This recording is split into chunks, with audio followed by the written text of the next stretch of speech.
ঘরেই বসে বসে আছি, ভাবলাম চলো আজ রথের দিন একটু রথ দেখে আসি। তো বাস যেমন ভাবা তেমন কাজ, বেরিয়ে পড়লাম রথ দেখতে। তো আমি তো যাচ্ছি, তার সঙ্গে আজকে তোমাদেরকেও নিয়ে যাবো চলো সঙ্গে। আমি যাচ্ছি, তার সঙ্গে তোমরাও দর্শন করে নেবে একটু। আমি যাচ্ছি কলকাতার শ্রী শ্রী স্বামীনারায়ণ মন্দিরে। তো ভেতরে রথ হয়, তো সেই রথ দেখতেই যাচ্ছি। তো চলো, রাস্তায় আছি, বাস আসার ওয়েট করছি। আর ওই দেখো আমাদের বাস চলে এসেছে। চেপে পড়লাম বাসের মধ্যে, আর একটু পরেই নেমে যাবো, জাস্ট বেশি দূর নয়, সামনেই।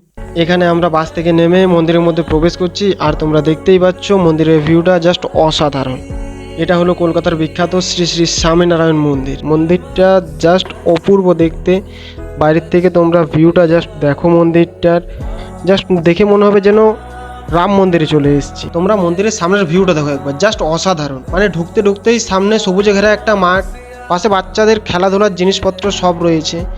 চলো আমরা উপরে উঠে যাই, বাট ভেতরেও ঢুকবো না, কিছুক্ষণ বসি। পাশে অনেক লোক বসেছিল, আমরাও গিয়ে পাশে বসে পড়লাম, কিছুক্ষণ ওয়েট করি। ওয়েট করতে করতে হঠাৎ করে দেখি মন্দিরের ভিউটা জাস্ট অসাধারণ লাগছে। আর এইখানে দেখো মন্দিরটা তোমরা কত সুন্দর লাগছে, পেছনে আকাশটাও দেখো কি সুন্দর লাগছে। জাস্ট দুটো মিলে মন্দিরটার ভিউটা অসাধারণ। সেই জন্য ভাবলাম তোমাদের ছবিটা তুলে একবার দেখাই, মন্দিরটার ভিউটা একবার দেখাই কত সুন্দর লাগছে। এই করতে করতে অ্যানাউন্স করলো, যারা যারা রথযাত্রায় সামিল হতে চাও তারা রথের কাছে চলে যাও। এই করতে করতে আমরা তখন চলে গেলাম রথের কাছে, গিয়ে ভাবলাম একটু তোমাদেরকেও দেখার সুযোগ করে দিই। তারপর আমি তো আছি, আমি টানবো হালকা করে রথের দড়ি ধরে টানা। লোক দেখছো, অনেক লোক এসছে, অনেক ভিড় হয়েছে রথ টানতে, অনেক ভিড়, অনেক লোক। তো এই দেখো আমি এখানে রথ টানতে ঢুকে পড়েছি সবার মাঝে। পিছনে দেখতে পাচ্ছ তোমরা জগন্নাথ দেবকে। তো বন্ধুরা এখানে দেখতে পাচ্ছ বাচ্চাগুলো কি সুন্দর ড্রেস করেছে, সবাই আলাদা রকম সাজ একটা। আর পেছন দিকের আকাশটার অবস্থাও দেখতে পাচ্ছ, মনে হচ্ছে বৃষ্টি হবে, বাট আকাশটা খুব সুন্দর লাগছে দেখতে। এইখানে আবার বলা হলো পুরুষরা তো অনেকক্ষণ রথটা টেনে নিয়ে এসছে, এবার একটু মহিলাদের সুযোগ দেওয়া হোক। তাই মহিলারা সামনে এসছে এবং মহিলারা এখান থেকে রথ টেনে নিয়ে যাচ্ছে। তোমরা দেখতে থাকো মহিলারা কিভাবে রথ টেনে নিয়ে যাচ্ছে এখান থেকে।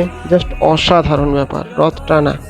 আর এই মন্দিরটা নিয়েও তোমরা অনেক গল্প শুনেছো, অনেক ইতিহাস আছে মন্দিরটার মধ্যে, সে না হয় পরে বলবো। আজকে তোমরা এই রথ টানার দৃশ্যটা দেখে নাও। আজকে তোমরা এই জগন্নাথ দেবের রথ দেখে নাও, কত লোক দেখতে পাচ্ছ, লোকে পুরো ভিড়, গাদা লোক হয়েছে এখানে। তো ভাই রথ টেনে নিয়ে যাচ্ছিল, সামনে সামনে সবাই ক্যামেরা করে যাচ্ছিল। তারপর হঠাৎ করে উপর দিকে দেখি একটা ড্রোন উঠছে। এই দেখো ড্রোনটা উপর থেকে দেখি ড্রোনে ক্যাপচার করছে ভিডিও। তো যাই হোক, দেখো লোক দেখো, গাদা লোক হয়েছে রথযাত্রায়।